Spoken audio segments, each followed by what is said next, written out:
സമചതുര സ്തൂപിക അഥവാ square pyramid. അപ്പോൾ ഇതൊരു പിരമിഡ് ഷേപ്പാണ്. എന്താണ് പിരമിഡ് ഷേപ്പുകളുടെ പ്രത്യേകത? പ്രിസങ്ങളാണ് അവ. നമ്മൾ 9ാം ക്ലാസ്സിൽ പഠിക്കുന്നതാണ്. അവയുടെ മുകൾ ഭാഗം കൂർത്തിരിക്കും. ബേസ് ഒരു സമചതുരത്തിൽ തുടങ്ങി അതിന് മുകളിൽ കുറേ കൂടി ചെറിയ സമചതുരങ്ങൾ ഇങ്ങനെ അടുക്കി വെച്ച് കഴിഞ്ഞാൽ അവസാനം വരുമ്പോൾ നമുക്ക് കിട്ടുന്ന ഒരു ഷേപ്പാണ് ഇത് സ്ക്വയർ പിരമിഡ് അഥവാ സമചതുര സ്തൂപിക. അപ്പോൾ നമുക്ക് ഈ ഷേപ്പിനെ പേപ്പർ വെച്ചൊന്ന് ഉണ്ടാക്കി നോക്കാം. എന്താണ് ഇങ്ങനെ കട്ട് ചെയ്തതിന് ശേഷം ഇതിൻ്റെ മുകൾ ഭാഗങ്ങളെല്ലാം കൂടെ ചേർത്ത് വെച്ച് കഴിഞ്ഞാൽ നമുക്ക് കിട്ടുന്ന ഷേപ്പാണ് ഇത് സ്ക്വയർ പിരമിഡ്. അപ്പോൾ ഇതാണ് ഒരു സ്ക്വയർ പിരമിഡ് എന്ന് പറയാം. ഈ സ്ക്വയർ പിരമിഡുമായി ബന്ധപ്പെട്ട് നമുക്ക് അതിൻ്റെ കുറേ അളവുകൾ പഠിച്ചിരിക്കേണ്ടതുണ്ട്. ഇതിൻ്റെ ബേസ് ആദ്യം ഒരു സ്ക്വയർ ഷേപ്പാണ് അല്ലേ, ബേസ് ഒരു സ്ക്വയർ ഷേപ്പാണ്. ആ സ്ക്വയറിൻ്റെ സൈഡിനെ നമ്മൾ എ എന്ന ലെറ്റർ ഉപയോഗിച്ച് ഡിനോട്ട് ചെയ്യും. അപ്പോൾ ഈ സ്ക്വയറിൻ്റെ സൈഡിനെ, അതായത് ബേസിൻ്റെ സൈഡിനെ വിളിക്കുന്ന പേരാണ് എ. ഇനി ഇതിൻ്റെ ഒരു ഫേസ്, ഒരു ത്രികോണാകൃതിയിലുള്ള ഈ ഫേസ്, ഒരു ട്രയാങ്കുലർ ഫേസ് ഇങ്ങോട്ട് എടുത്തു വെച്ച് കഴിഞ്ഞാൽ ഇത് ചരിവുയരം അഥവാ എൽ എന്നാണ് നമ്മൾ വിളിക്കുന്നത്. ഇതിനെന്താണ് വിളിക്കുന്നത്? ചരിവുയരം. കാര്യം എന്താണ്? നോക്കൂ, ഇത് ഈ വൃത്തസ്തൂപിയുടെ യഥാർത്ഥ ഉയരമാണോ? ഇതാണ് ഇങ്ങനെ ചരിഞ്ഞിരിക്കുന്ന ഉയരമാണ് അല്ലേ. ഈ ഫേസ് ഇങ്ങനെ ഉള്ളിലേക്ക് നിൽക്കുന്നതുകൊണ്ട് ഇതിനെ നമ്മൾ ചരിവ് ഉയരം അഥവാ എല്ല്, സ്ലാൻഡ് ഹൈറ്റ് എന്നാണ് വിളിക്കുന്നത്. അപ്പോൾ എല്ലെന്ന് വെച്ചാൽ എന്താണ്? സ്ലാൻഡ് ഹൈറ്റ്, ചരിവ് ഉയരം. അപ്പോൾ ഈ ഒരു പടത്തിൽ വന്നു കഴിഞ്ഞാൽ നമുക്ക് എന്താണ് ശരിക്കും എല്ല്? ഈ ഒരു ഇതിനകത്ത് നമുക്കതൊന്ന് വരച്ച് കാണിക്കാം അല്ലേ. ഇതാണ് എല്ല്.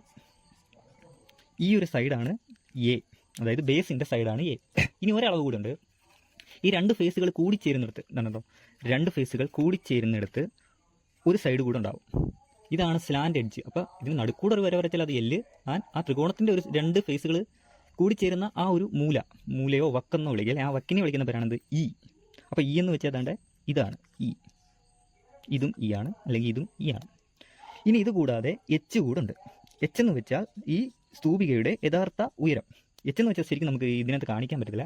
ശരിക്കും ഇതിൻ്റെ ബേസിൽ നിന്ന്, ബേസിൻ്റെ സെൻറ്ററിൽ നിന്ന് നേരെ ടോപ്പിലേക്ക് ഒരു വര വരച്ചാൽ, ബേസിൻ്റെ സെൻറ്ററിൽ നിന്ന് അകത്തൂടെ നേരെ ടോപ്പിലേക്ക് ഒരു വര വരച്ചാൽ അതാണ് ഇതിൻ്റെ ഹൈറ്റ് അഥവാ ഉയരം.